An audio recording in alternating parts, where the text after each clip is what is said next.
जय हिंद फ्रेंड्स। हम लोगों ने जैसा कि आपको पता है कि फर्स्ट चैप्टर हमने खत्म कर लिया है पॉलिटी का। Now we are going to discuss the second chapter of the polity. Polity का सेकंड चैप्टर हम लोग देखेंगे जो कि आपका है making of a constituent assembly, संविधान सभा का निर्माण। और हमने पहला टॉपिक क्लियर कर लिया है। प्ले लिस्ट में आप जाएंगे तो वहां पे आपको प्लेलिस्ट मिलेगी पॉलिटी की, वहां पे आप जाएं, वहां पे आपको लेक्चर मिल जाएगा। ठीक है, उस लेक्चर को जरूर देख लें जो कि आपका था डेवलपमेंट ऑफ कॉन्स्टिट्यूशन या कॉन्स्टिट्यूशनल डेवलपमेंट करके हमने चैप्टर बनाया हुआ है। तो ये जो है दूसरा हमारा टॉपिक है basically making of a constituent assembly. इसको अपन आज डिस्कस करेंगे और इसके अंतर्गत पहला क्वेश्चन आप स्क्रीन पर देख पा रहे होंगे। इस क्वेश्चन को जल्दी से थोड़ा पढ़ लीजिए और डील करने का प्रयास करिए, फिर अपन इसको डिस्कस करते हैं। अगर बात करें फर्स्ट क्वेश्चन की, तो यहाँ पे क्या कह रहा है, consider the following statement regarding the composition of the constituent assembly. यानी कॉन्स्टिट्यूएंट असेंबली का निर्माण कैसे हुआ था, किन किन चीजों का कंपोजिशन था, है ना। तो वो पूछ रहा है और चार ऑप्शन दिया है, नीचे आपका कोड बनाया है कि भैया बताओ इनमें से कौन सा करेक्ट है। ठीक है, तो सबसे पहले देखो पहला ऑप्शन लिखा हुआ है the representative were to be elected from the four constituents. Community की बात कर रहा है, मतलब जो रिप्रेजेंटेटिव थे कम्युनिटी वर डिवाइडेड। वो कह रहा है कि कितने भागों में कम्युनिटी डिवाइड थी। एक तो हिंदू थे, मुस्लिम थे, सिख थे और क्रिश्चियन थे। ये बात एकदम गलत है, याद रखिएगा। चार कम्युनिटी हुआ करती थी, चार कम्युनिटी हुआ करती थी, जिनको यहाँ पे चार की जगह पर तीन कम्युनिटी आप कर लो। कितनी कम्युनिटी कर लो? तीन कम्युनिटी। बेसिकली एक तो था जनरल, याद रखिएगा, एक था जनरल। और जनरल में आप जानते हो कौन आते थे, एक तो थे तुम्हारे क्रिश्चियन और एक हिंदू। तो हिंदू और क्रिश्चियन जो है ये आपके दो थी कम्युनिटी, और जो कि आपकी आती थी किसमें, जनरल में आती थी। और इसके अलावा जो थे तुम्हारे जो अन्य थे वो थे, एक था सिख, एक था सिख, है ना, एक सिख थे। और एक आप जानते हो कौन थे सिख के अलावा, एक तो सिख हो गए, जनरल में दो ही आ गए, है ना। तो जनरल एक हो गया, सिख दो हो गए, और तीसरा थे मुस्लिम। थर्ड क्या थे? मुस्लिम। तो ये यार तीन कम्युनिटी थी, है ना। तो जो ये गलत है आपका, आप देख पा रहे हैं, ये मुस्लिम थे। ठीक है, तो तीन कम्युनिटी थी, इनको आप याद रखिएगा। जो आपकी कम्युनिटी बेस्ड अगर हम बात करेंगे तो जो making of a constituent assembly का जो कंपोजिशन था वहां पे तीन कम्युनिटी ने पार्टिसिपेट किया था। उसमें एक था जनरल, जनरल में हिंदू और क्रिश्चियन आते थे, और दूसरा था सिख और तीसरा था मुस्लिम। इतना आप याद रखो बस। ठीक, तो पहला ऑप्शन हो गया गलत। फिर दूसरे ऑप्शन में आ जाओ। दूसरा ऑप्शन क्या कह रहा है? देखो दूसरा ऑप्शन कह रहा है the chairman of the union constituent assembly was Sardar Patel. गलत।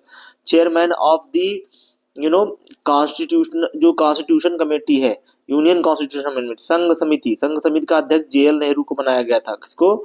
जेएल नेहरू को, जवाहरलाल नेहरू को बनाया गया था, ना कि आपके पटेल को।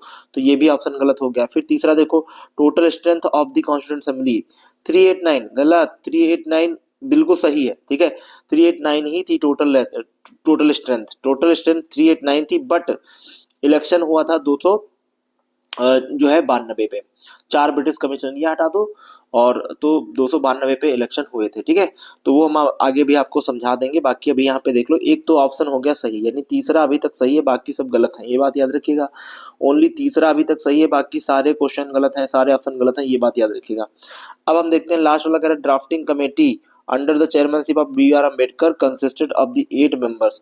8 मेंबर नहीं थे ड्राफ्टिंग कमेटी में, 7 मेंबर थे भाई। अभी मैं बताऊंगा 7 मेंबर कौन कौन से थे। तो 8 तो कतई नहीं होगा, तो ये कट गया। तो आप only one is the right answer, D is the right answer, only one is the right answer. अब थोड़ा सा यार कॉन्स्टिट्यूएंट असेंबली के बारे में जान लो जरा। जो ड्राफ्टिंग कमेटी है, ड्राफ्टिंग कमेटी के अगर क्वेश्चन को भी पूछ ले, देखो यहाँ पे हमने लिख दिया है बाकायदा। अगर क्वेश्चन कभी ड्राफ्टिंग कमेटी से आ जाए और आपसे पूछे कि ड्राफ्टिंग कमेटी में कितने मेंबर थे, पहली बात तो ड्राफ्टिंग कमेटी बनी कब थी, ये आया है 3-4 बार पूछा गया। One who is not the member of drafting committee, भैया ऐसे ही क्वेश्चन आता है। अगर आप जाकर के उठा करके देखो प्रीवियस ईयर के पेपर, तो उसमें ऐसे ही क्वेश्चन बनेगा कि भैया निम्नलिखित में से कौन सी ड्राफ्टिंग कमेटी का अध्यक्ष नहीं था या ड्राफ्टिंग कमेटी में शामिल नहीं था। तो टोटल 7 मेंबर थे, अगर अम्बेडकर को मिला लेंगे तो टोटल 7 मेंबर होंगे।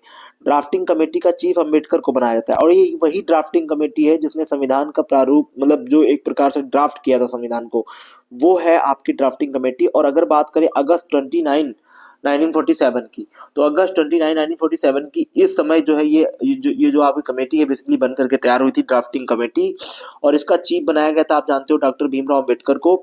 और अगर हम बात करें तो इसको याद करने के लिए हमने देखिए निमोनिक बनाया है। निमोनिक याद रखना बेटा, निमोनिक काफी इंपॉर्टेंट है। निमोनिक है ए क्यूब के स्क्वायर एम स्क्वायर, ए क्यूब के स्क्वायर एम स्क्वायर, जहां पर ए क्यूब जो है वो रिप्रेजेंट करता है अंबेडकर को, अयंगर को और अय्यर को। तो अंबेडकर, अयंगर, अय्यर, और इनको हम लोग ऐसे याद करते हैं डॉक्टर भीमराव अंबेडकर, एन गोपाला स्वामी अयंगर और अल्लादी कृष्ण स्वामी अय्यर। तो अय्यर अंबेडकर अय्यर, अय्यर अंबेडकर अयंगर, ऐसे याद रखो, अय्यर अंबेडकर अयंगर या अयंगर अंबेडकर अय्यर। तो ये हो गया ए क्यूब, ए क्यूब से याद रखिएगा, इनके लास्ट नेम पकड़ लीजिएगा, अंबेडकर, अय्यर और अयंगर। तो भीमराव अंबेडकर हो गए, और ये आपके जो कि चीफ थे किसके, ड्राफ्टिंग कमेटी के। ये बात एकदम क्लियर हो गई, कोई डाउट तो नहीं किसी को। चलो अपन आगे बढ़ते हैं और देखते हैं यहाँ पे, और एक जो यहाँ पर के स्क्वायर बना लेंगे हम लोग। के स्क्वायर में क्या आएगा, खान खेतान आएगा। तो लास्ट का खान खेतान पकड़ लो, ये इनका पूरा नाम था एम सादुल्ला खान और एक का नाम था डीपी खेतान। तो खान खेतान यानी एम सादुल्ला खान और डीपी खेतान। फिर आता है एम स्क्वायर, एम स्क्वायर मतलब माधव राव, माधव राव और के एम मुंशी, एम एम इसका मुंशी, मुंशी और माधव पकड़ लो, मुंशी माधव, मुंशी माधव। तो के एम मुंशी और एम, के एम मुंशी और माधवराव। ठीक है, अगर हम बात करें तो डीपी खेतान की हो जाती है मृत्यु, तो उनकी जगह पर आते हैं टीटी कृष्णमचारी। याद रखिएगा टीटी कृष्णमचारी आए थे जब डीपी खेतान की मृत्यु हो गई, और बेसिकली जब एम माधवराव की मृत्यु हुई तो उनकी जगह पर आए थे आपके बीएल मित्रा। तो एम मित्रा आप ये याद रखिएगा, दो बंदों का डेथ होगा और उनकी जगह पर नए बंदे आएंगे। तो ये चीज हमने आपको बता दी है, जिसमें डीपी खेतान की मृत्यु के बाद टीटी कृष्णमचारी आएंगे और माधवराव की मृत्यु के बाद बीएल मित्रा आएंगे। तो इसमें मित्रा और उसमें आपके कौन आ रहा है, देखिए कृष्णमचारी का के ले लेना, तब भी आपका के ही बनेगा। ठीक है, तो इस तरीके से आप याद रखिएगा, ये निमोनिक बहुत इंपॉर्टेंट है जो हमने बता दिया, ए क्यूब के स्क्वायर एम स्क्वायर। अच्छा, अगर आपको ऐसे ही याद है तो बहुत अच्छी बात है, वरना भैया इतना ज्यादा होता है कि जब एग्जामिनेशन हॉल में अपन बैठते हैं तो क्या होता है, बहुत कंफ्यूजन में हमारे क्वेश्चन बहुत सारे गलत हो जाते हैं। तो ये आपको ध्यान रखना है कि हमें जैसे भी कुछ निमोनिक वगैरह बना करके चीजों को याद रखना है, लंबे टाइम तक हमारे दिमाग में चीजें रहें। तो पहला तो ऑप्शन आपका, आप पहला क्वेश्चन एकदम समझ गए होंगे, पहला क्वेश्चन एकदम क्लियर हो गया होगा, किसी को कोई डाउट नहीं हुआ होगा।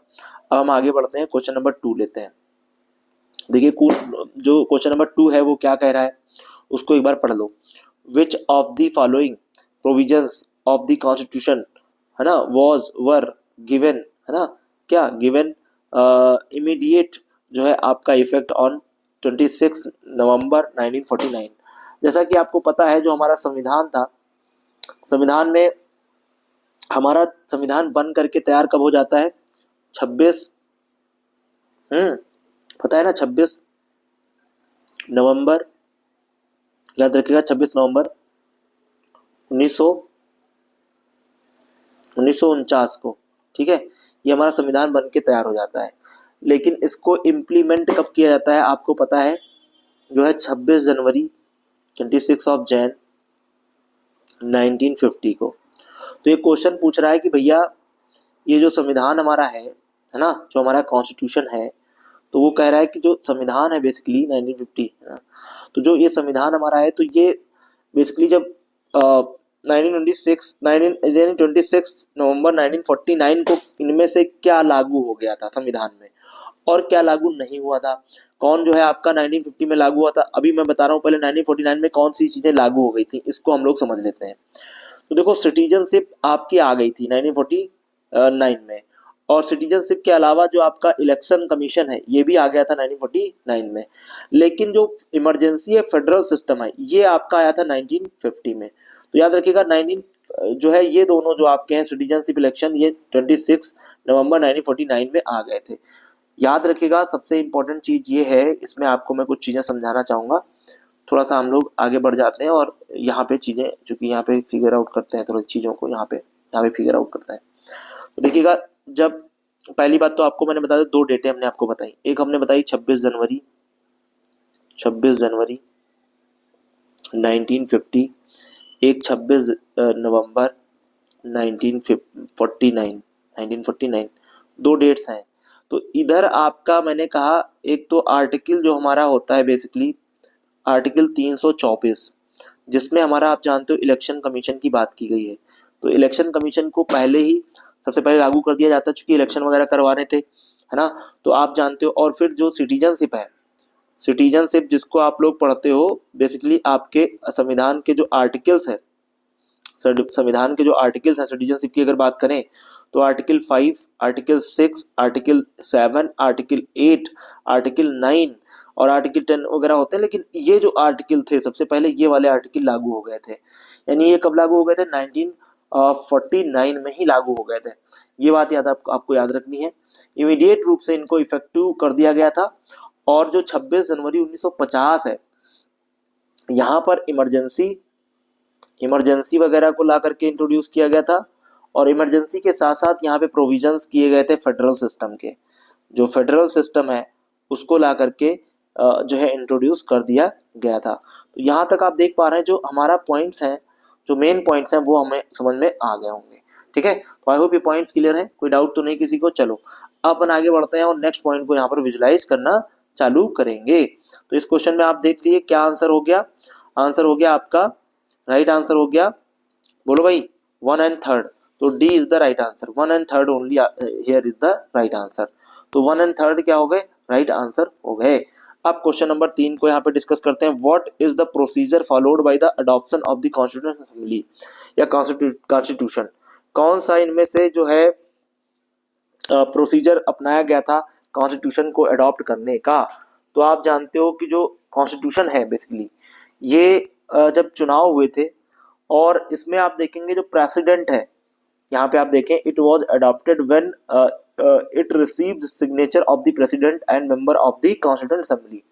यानी जब कॉन्स्टिट्यूशन जो है हमारा इंडिया का अडॉप्ट किया गया, कॉन्स्टिट्यूंट असेंबली बनाई गई और कॉन्स्टिट्यूंट असेंबली ने फॉर्मलाइज किया, और बेसिकली ये गया सिग्नेचर हुआ किसका, प्रेसिडेंट का। और उस समय प्रेसिडेंट थे कौन, डॉक्टर राजेंद्र प्रसाद। क्या थे, बोलो बेटा, डॉक्टर राजेंद्र प्रसाद।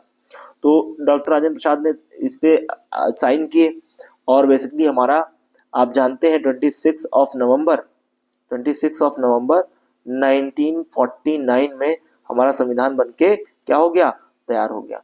तो ये बात आपको याद रहनी चाहिए।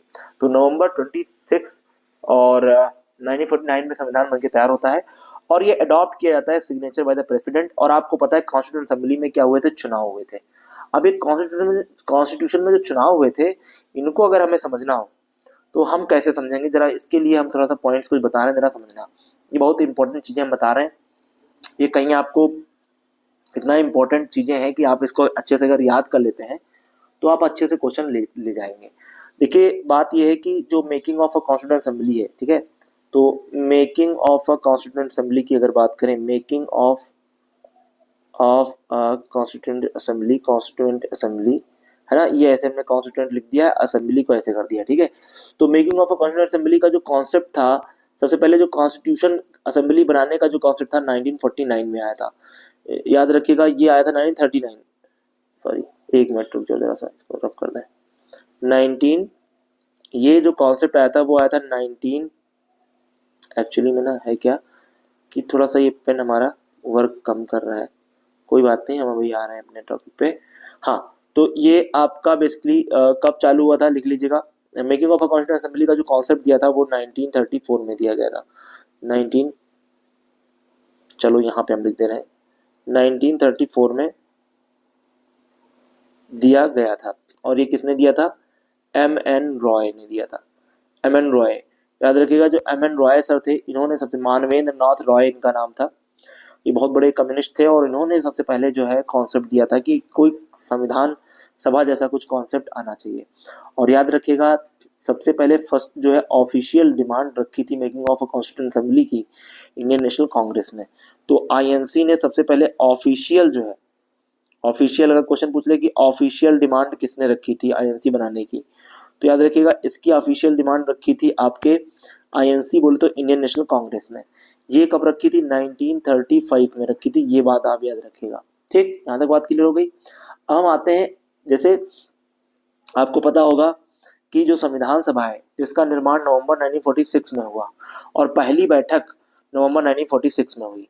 तो नवंबर 1946 में जा करके पहली बैठक होती है, और पहली बार जो है ये हुआ कि भाई पर 10 लाख यानी पर 10 लाख लोगों पर एक सीट को निर्धारित किया गया। लोगों पर क्या किया गया, एक सीट को क्या किया गया, निर्धारित किया गया। और आपको पता है 3 बेसिकली समुदाय हुआ करते थे, आगे ऊपर वाले क्वेश्चन में हमने डिस्कस किया है, लेकिन फिर हम बता दें 3 समुदाय थे। एक था जनरल, है ना, जनरल में मैंने अभी बताया था क्रिश्चियन थे और हिंदू थे। और दूसरा था आपका बेसिकली जिसको हम लोग कहते हैं सिख। और तीसरा जो था वो था आपका जिसको हम लोग कहते हैं सामान्य। सामान्य तो ही गया ना, सिख और मुस्लिम। ठीक, तो ये इतने जो है आपके वर्ग हुआ करते थे। तो ये बात याद रखिएगा, मुस्लिम तो सिख, मुस्लिम और जनरल, ये 3 आपके ग्रुप हुआ करते थे। ठीक, यहाँ तक सारे पॉइंट्स एंड फिगर क्लियर हैं, किसी को कोई डाउट तो नहीं है। चलो हम आगे बढ़ते हैं और नेक्स्ट पॉइंट को डिफाइन करना चालू करेंगे। ठीक है, ठीक है, चलो अब आगे बढ़ते हैं और पॉइंट्स को डिफाइन करेंगे। तो अगर हम बात करें यहाँ पे अन्य अन्य पॉइंट जो इंपॉर्टेंट है वो कौन से हैं, उनको हम लोग देख लेते हैं। अन्य पॉइंट ये हुआ कि जब 26 नवंबर, आपने देखा है अभी आपको मैंने बताया 26 नवंबर 26 नवंबर, एक्चुअली थोड़ा सा मेरा पेन गड़बड़ कर रहा है, कोई बात नहीं, हम फिर से अभी चीज़ों को करेंगे। 26 नवंबर 26 एक मिनट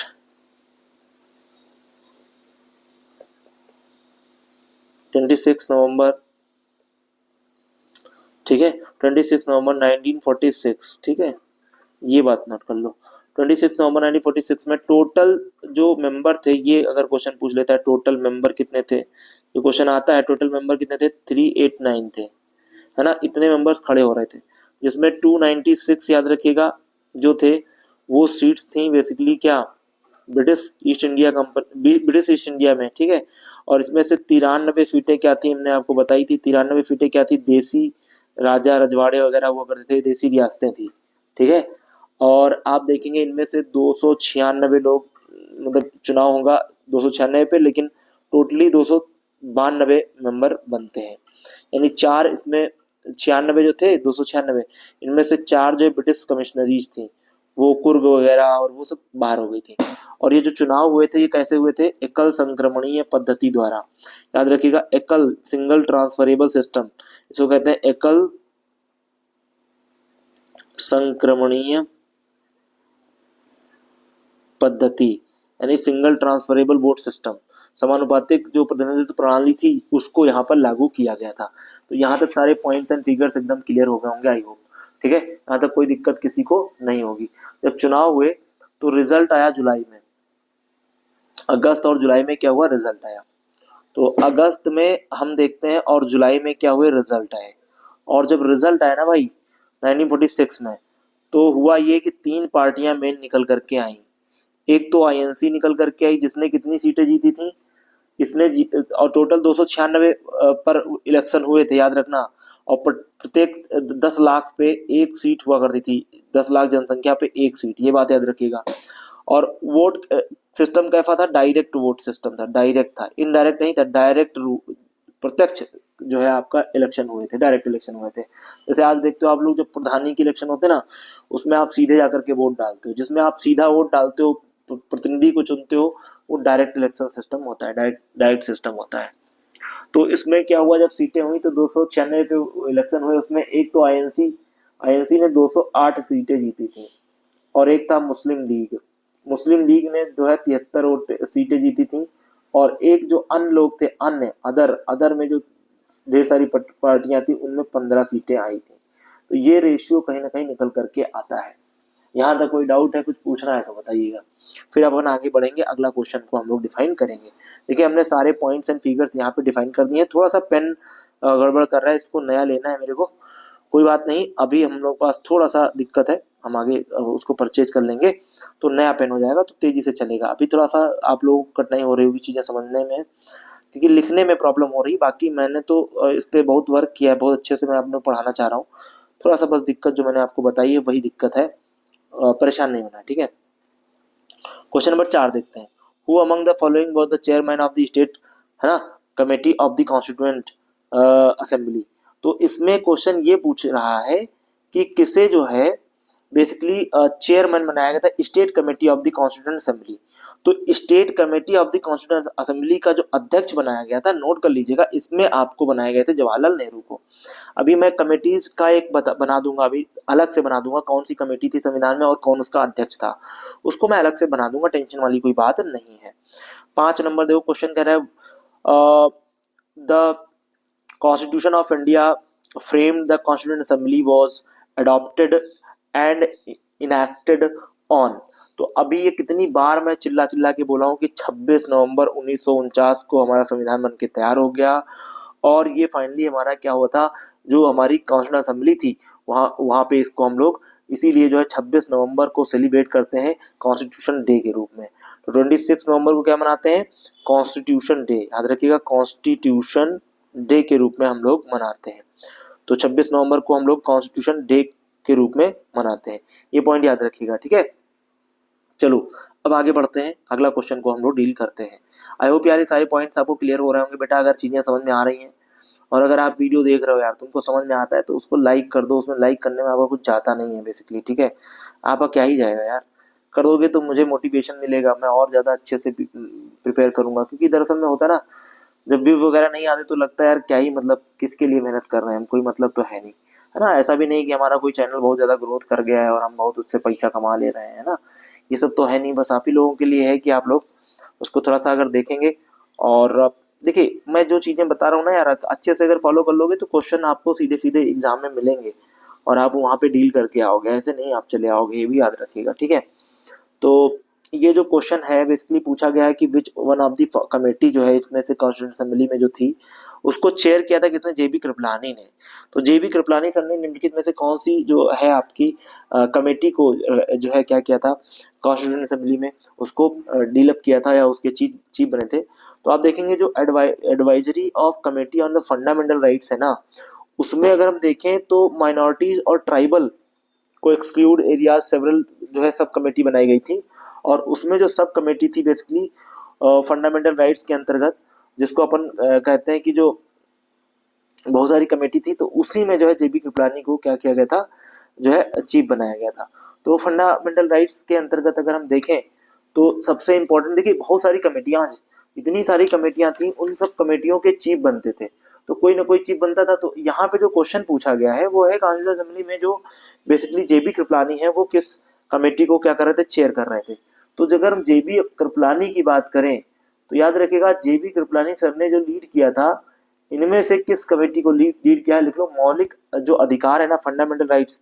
तो फंडामेंटल राइट्स की जो उप समिति थी, सब कमेटी थी, तो यहाँ पे लिख लो sub committee of fundamental rights FR, उसको डील कर रहे थे। B is the right answer हो जाएगा, ठीक है। जेबी कृपलानी क्या कर रहे थे, आपकी जो मौलिक अधिकार अल्पसंख्यक है, जनजातीय बहिष्कृत क्षेत्रों के लिए सलाहकार के रूप में इन्होंने काम किया था, और इन्हीं को जो है मौलिक अधिकार उप समिति का चीफ बनाया गया था। तो ये बात हो गई आपकी। अब देखो यहाँ पे आ गया वही कि the member of constituent assembly, total member कितने थे कॉन्स्टिट्यूंट असेंबली में, ये क्वेश्चन पूछ रहा है।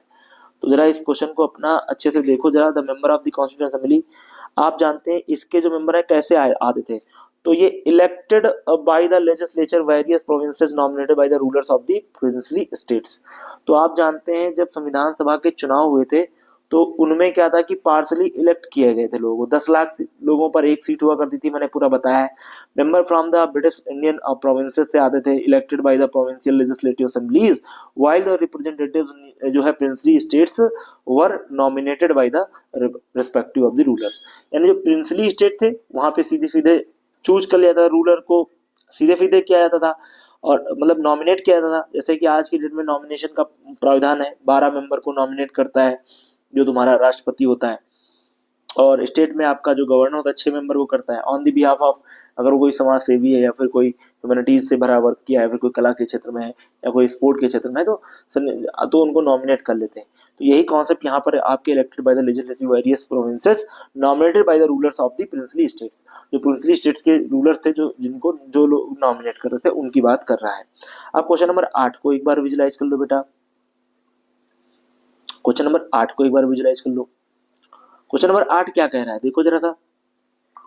क्वेश्चन नंबर 8 क्या कह रहा है, who among the following question कह रहा है who among the following was the constitutional adviser of the constitutional assembly. तो भैया कॉन्स्टिट्यूशनल एडवाइजर कौन था? तो आप सभी ने पढ़ा है बी एन राव को। तो बी एन राव क्या थे? कॉन्स्टिट्यूशनल एडवाइजर थे, है ना। और ये बी एन राव, इनका नाम था Benegal Narasimha Rao. Was the prominent Indian civil servant थे, jurist and served as a constitutional advisor on the constitutional assembly, and he perhaps, yeah, you can say that prepared the original draft of the constitution। तो original draft को भी इन्होंने prepare किया था। और B N Rao काफी important है, बेनेगल सिंह राव, नरसिंह राव, ये याद रखे, बेनेगल नरसिंह राव इनका पूरा नाम था। अब आते हैं क्वेश्चन नंबर 9 को डिस्कस करेंगे। कह रहा है कंसीडर द फॉलोइंग स्टेटमेंट। पहला है tiger was adopted as a symbol of seal of constitution assembly. और फिर दूसरा कह रहा है ऑप्शन, देखो भैया, प्रेम सिंह रायजादा या प्रेम बिहारी रायजादा, जो नारायण रायजादा है, इनकी बात कर रहा है कि प्रेम नारायण जो रायजादा है, इन्होंने बेसिकली क्या किया था, कैलीग्राफर के रूप में जाने जाते हैं। जो एक आप देखेंगे इटालियन जो कैलीग्राफी में, इटालियन कैलीग्राफी में कॉन्स्टिट्यूशन को जो फ्रेम किया है, बनाया है, वो बेसिकली बनाया है आपके प्रेम बिहारी नारायण रायजादा द्वारा। तो याद रखिएगा, इटालियन शैली में इन्होंने संविधान को लिखा है, हैंड रिटन जो है लिखा है। ये बात एकदम सही है बेटा, ये क्या है, एकदम सही है। तो only 2 is the right answer हो जाएगा इसमें, पहला वाला नहीं होगा। क्यों? क्योंकि tiger adopted as symbol of seal of constitution assembly, ये बात सही नहीं है। क्योंकि आप जानते हो symbol of the constitution assembly वो एलिफेंट है, नॉट जो है आपका टाइगर। तो यहाँ पे क्या आता है, जो है टाइगर की जगह पर आप क्या करोगे, एलिफेंट कर लोगे। क्या कर लोगे? एलिफेंट कर लोगे, ठीक है। और तो only B is the right answer, याद रखिएगा, only B is the right answer. अच्छा, आप लोगों को पता है कि जो बेसिकली मूल संस्करण है संविधान का, उसका सौंदर्यीकरण किसने किया था, उसको डेकोरेट किसने किया? अगर क्वेश्चन ये पूछ ले। एक तो प्रेम बिहारी रायजादा को तो आप जान ही गए कि इन्होंने जो है इटालियन शैली में इसको लिखा है, कैलीग्राफर थे एक, ये बात तो सही है। लेकिन अगर क्वेश्चन ये पूछ ले कि भैया किसने इसको सौंदर्य सजावट किसने करी है, संविधान का जो मूल प्रति है उसकी सौंदर्यीकरण किसने किया है, तो एक नंदलाल बोस का आपने नाम सुना होगा,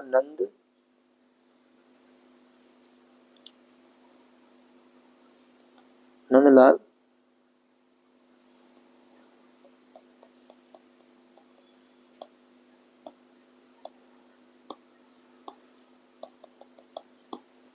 ठीक है बेटा, नंदलाल बोस। तो नंदलाल बोस, इसको सही से लिख लो, यहाँ पे मैं लिख दे रहा हूँ, पेन नहीं चल रहा यार, कोई बात नहीं, नंदलाल बोस, ठीक है बेटा। तो नंदलाल बोस जो है ये लीडर बने थे, ये पॉइंट आपको याद रखना है। तो Nandlal Bose was the leader of this. Solo Nandlal Bose जो थे वो सौंदर्यीकरण को किए थे। और ये बेसिकली बिलोंग करते थे उस समय, आप जानते हो, एक विश्वविद्यालय था जिसका नाम था जो है आपके शांति निकेतन। और जिसकी स्थापना आप जानते हैं 1901 में कहीं ना कहीं टैगोर सर ने करी थी। तो शांति निकेतन की ये प्रोडक्ट थे, शांति निकेतन। तो यहाँ से ये पढ़े हुए थे नंदलाल बोस। इन्होंने ही पूरे संविधान का जो मेन जो आपका ओरिजिनल था उसको जो है क्या किया था, सौंदर्यीकरण किया था। बहुत गहरी बातें हैं, तुमको बहुत लोग नहीं बताएंगे क्योंकि ये सब चीजें बहुत इंपॉर्टेंट है और क्वेश्चन यहाँ से आ जाते हैं। तो ये बात आप याद रखना, हम पहले बता दे रहे हैं। 2x पे देख लो यार, अगर आपको लग रहा है आपका टाइम जा रहा है, वरना मैं जो बता रहा हूँ अगर आप इतना कवर कर लोगे तो आसानी से आप चीजें कर पाओगे, एग्जाम में भी अच्छा करके आओगे, बेहतरीन करके आओगे भाई, ये बात आपको मैं बता रहा हूँ। क्वेश्चन नंबर नेक्स्ट देखो, यहाँ पे 10 नंबर क्या कह रहा है, who among move the objective resolution of the constitution. याद रखिएगा, ये है आपके जवाहरलाल नेहरू।